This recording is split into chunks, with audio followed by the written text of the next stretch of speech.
এদিকে টানা ৪২ দিনের আন্দোলন শেষে আজ থেকে বিভিন্ন সরকারি হাসপাতালে কাজে যোগ দিয়েছেন জুনিয়র চিকিৎসকরা। মালদা মেডিকেল কলেজের জরুরি বিভাগে সকাল থেকে কাজ শুরু করে দিয়েছেন তারা। দিনে দুবার ব্যবহার করো স্টপেজ ক্রিম আর নিজেকে রাখো evergreen Keya Seth aroma therapy stoppage cream আর খুঁজে পাও নতুন আমিকে। সরাসরি কথা বলবো করুণাময় সিংহ আমাদের সঙ্গে রয়েছেন। করুণাময়, জুনিয়র চিকিৎসকরা আগেই ঘোষণা করেছিলেন যে আজ থেকে তারা জরুরি বিভাগে কাজ শুরু করবেন, কি ছবি এখন? দেখো, একদমই তারা যেটা ঘোষণা করেছিলেন সেই অনুযায়ী আজ সকাল থেকেই জুনিয়র যারা চিকিৎসক রয়েছেন তারা এমার্জেন্সি পরিষেবা চালু করেছেন। তোমাকে বলে রাখি, চিকিৎসকরা জুনিয়র চিকিৎসকদের দাবি ছিল যে আরজি করে যতদিন বিচার না হচ্ছে এবং তাদের জুনিয়র চিকিৎসকদের নিরাপত্তা সুনিশ্চিত করা না হচ্ছে ততক্ষণ পর্যন্ত আংশিক যে তাদের কর্মবিরতি সেটা তারা চালিয়ে যাবেন, তবে এমার্জেন্সি পরিষেবা তারা স্বাভাবিক রাখবেন। তোমাকে এই মুহূর্তে মালদা মেডিকেল কলেজ হাসপাতালে আমরা দাঁড়িয়ে রয়েছি, তোমাকে ছবি দেখাবো যে এই মুহূর্তে কিন্তু এমার্জেন্সি যে পরিষেবা সেখানে কিন্তু জুনিয়র চিকিৎসকরা কিন্তু এখানে রয়েছেন। তোমাকে দেখো, এই মুহূর্তে যেমন সিনিয়র চিকিৎসকরা এখানে রয়েছেন, চিকিৎসা করছেন, পাশাপাশি জুনিয়র যারা চিকিৎসক তারাও কিন্তু এখানে রয়েছেন এবং পরিষ্কারভাবে তারা জানাচ্ছেন যে এই যে পরিষেবা সেই পরিষেবা এমার্জেন্সি পরিষেবা তারা অব্যাহত রাখবেন, চালু রাখবেন, তবে যতক্ষণ পর্যন্ত আরজি করের ঘটনার বিচার না হচ্ছে এবং জুনিয়র চিকিৎসকদের নিরাপত্তা সুনিশ্চিত করা না হচ্ছে ততক্ষণ পর্যন্ত কিন্তু আংশিক কর্মবিরতি তারা চালিয়ে যাবেন।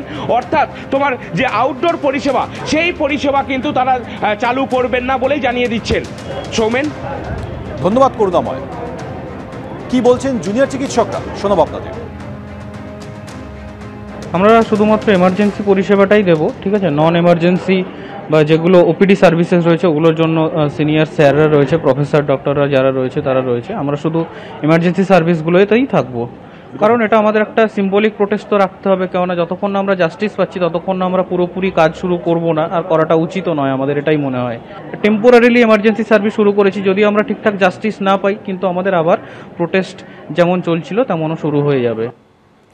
টানা ৪২ দিনের আন্দোলন, রাজনীতিকে দূরে সরিয়ে রেখে গান্ধীবাদী পথে আন্দোলন করে রাজনৈতিক দলের থেকেও বেশি সফল হলেন জুনিয়র ডাক্তাররা। হাজার প্রতিকূলতা থেকে ধেয়ে আসা আক্রমণকে উপেক্ষা করে শেষমেশ নিজেদের দাবি ছিনিয়ে আনলেন। পাশে পেলেন বাংলা এবং দেশের অসংখ্য মানুষকে। সমর্থন উপচে পড়ল বিদেশ থেকেও।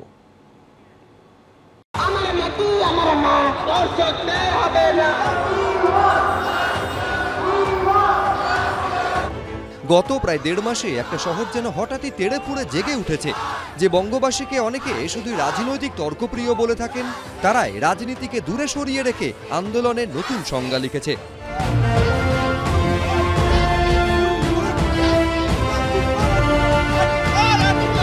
আর এর শুরুটা করেছেন কয়েকজন ঝকঝকে জুনিয়র ডাক্তার, যারা দেখিয়ে দিয়েছে গান্ধীবাদী আন্দোলনের মধ্যে দিয়ে পুলিশের লোহার ব্যারিকেডকেও হার মানানো যায়।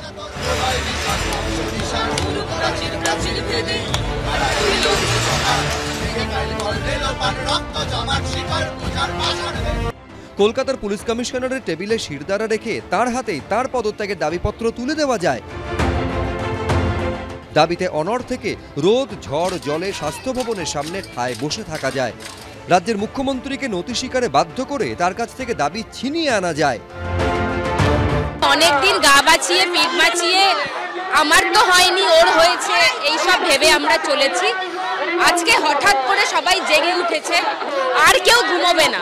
কলকাতা শহরের অনেকাংশে বেঁকে যাওয়া সিঁড়িটা সোজা হয়ে গেছে। আমরা আমাদের জীবনের কমফর্ট জোন থেকে বেরিয়ে রাজপথে নেমেছি। আজকে প্রথম পর্যায়ের আন্দোলনের ইতি, দ্বিতীয় পর্যায়ে শুরু। অনেকে বলছেন জুনিয়র ডাক্তাররা যা করেছেন ইদানিংকালে কোনো বিরোধী রাজনৈতিক দলও তা করে দেখাতে পারেনি। কেউ কেউ আবার বলছেন রাজনীতির ছোঁয়া এড়িয়েছেন বলেই যে কোনো রাজনৈতিক দলের থেকে সফল আন্দোলন করে দেখাতে পেরেছেন এই জুনিয়র ডাক্তাররা। দল মত নির্বিশেষে তাদের পাশে এসে দাঁড়িয়েছে গোটা শহর। আমাদের সমাজের সমস্ত মানুষের মনের দরজা খুলে দিল, প্রতিবাদ করতে শেখালো। একটা মেয়েকে অন্যায়ভাবে মেরে ফেললো হসপিটালের মধ্যে, তারই বিরুদ্ধে দাঁড়িয়ে ডাক্তাররা যে প্রতিবাদটা করলো আজকে 1.5 মাস ধরে, অভূতপূর্ব। আমি বৃদ্ধ বয়সেও আমি ঘরে থাকতে পারিনি, আমি ডাক্তারদের পাশে এসে দাঁড়িয়েছি বারবার করে। স্বাধীনতার আন্দোলন থেকে খাদ্য আন্দোলনে বারবার উল্লেখযোগ্য ভূমিকা নিয়েছে বাঙালিরা, কিন্তু গত কয়েক বছরে মাঝে মধ্যে প্রশ্ন উঠেছে, বাঙালি কি প্রতিবাদের ভাষা ভুলে গেল? হারিয়ে যাওয়া সেই প্রতিবাদের স্পিরিটটাই যেন ফের ফিরে এলো গত প্রায় 1.5 মাসের আন্দোলনে।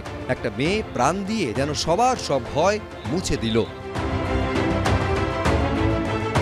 আন্দোলন শেষ হচ্ছে না, অনেক শক্তি আছে এই প্রতিবাদের।